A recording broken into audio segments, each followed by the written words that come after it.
Malapit na ba ang birthday mo at naghahanap ka ng panghanda na sulit at mura? Alam mo ba dito, yung 849 pesos mo ay 28 inches pizza na yan, nakasya up to 20 person. Meron din pala sa Cavite, no? Yes, Bakit po. ngayon mo na sinabi, ma'am? Ngayon lang naman po kayo bumili eh. At bukod nga sa pizza, ay meron din silang iba't ibang pagkain, gaya nga nitong napakasarap na chicken treats. Hello, ma'am. May pizza po kayo dito? Ato sir, pakitignan na lang. Ay, sungit ah. Ay, sumagot ah. Oo nga, no? Brothers Pizza pala to, no? Malaki or maliit? Siguro malaki na lang kasi tatlo kaming kakain eh. Ah, Uy, ang laki nga. Ang laki ato naman sir, yan. for as low as 849 pesos, meron na po kayong tribe pizza, good for 15 to 20 person. 15 to 20 person, eh, tatlo nga lang kami kakain. Mukha ba ako matakaw? Yes sir, mukha kang matakaw. Ay, grabe naman siya, oh.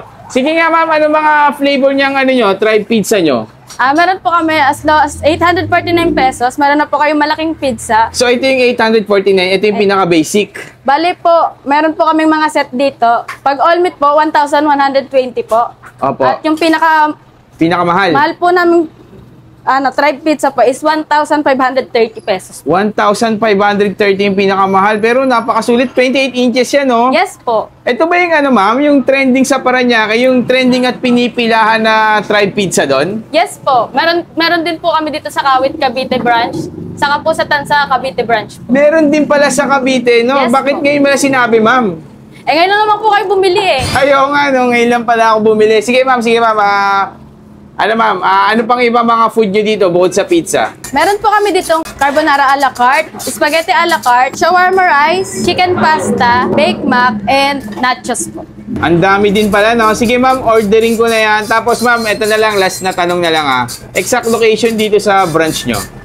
Dito po sa Tabon 2, Kawit, Cavite branch sa may tapat po ng 7-Eleven. Tapos, saan pa yung ibang branch na available yung tribe pizza natin? Bali po sa Daang Amaya 2, Tansa, Cavite po. Tsaka sa Paranaque, Huerta, Yes, no? po. Bali, tatlo. Okay, ma'am, salamat po. Ordering ko na yan, ma'am. Tsaka yung Okay pizza po. malaki.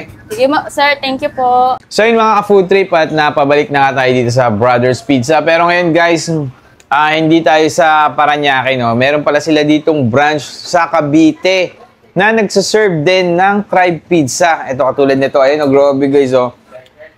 Price starts 849 pesos and then padagdag yung price depende sa mga flavor na gusto nyo.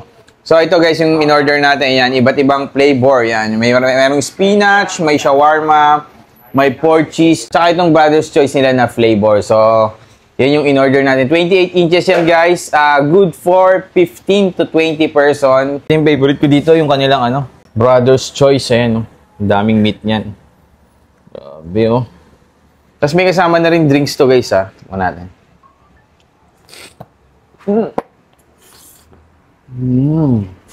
Sarap yun. So, pinahiwa ko lang siya ng malalaki. Pwede nyo pahiwa to ng up to 60 slices. Ayan, grabe. Solid. So, natikman na natin yung pizza. Dito naman tayo sa mga pasta nila. Try natin. Ito, meron silang spaghetti dito. Tapos may kasama ng garlic bread yan.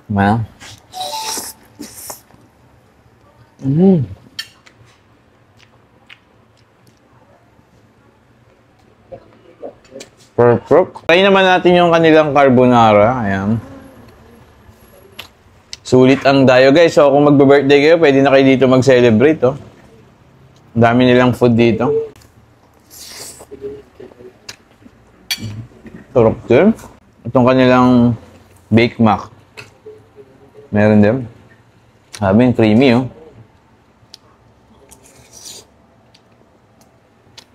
Sarap. Meron na sila guys, lasagna chicken. Tapos may garlic bread.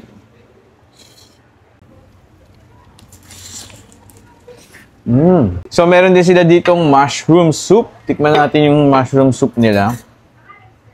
Yan, mid rice na rin yan and chicken nakasama.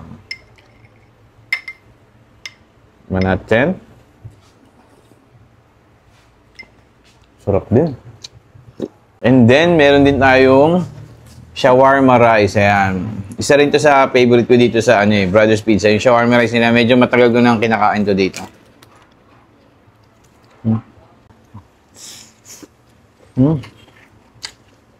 Ang sarap ng sauce. Kasi ang dami niyang gulay. And then yung ating, yung ating tribe pizza, may kasama na rin drinks na 1.5 yan. So guys, dayo na kayo dito. Brothers Pizza, available yung ating tribe pizza sa Tansa, Kawit, tsaka Parañaque, La Huerta branch yan. Sulit na sulit yan guys. Pa-deliver na kayo or pwede kayo mag-dine in dito. Ang laki ng dining area. So yun lang mga ka-food trip. Thank you.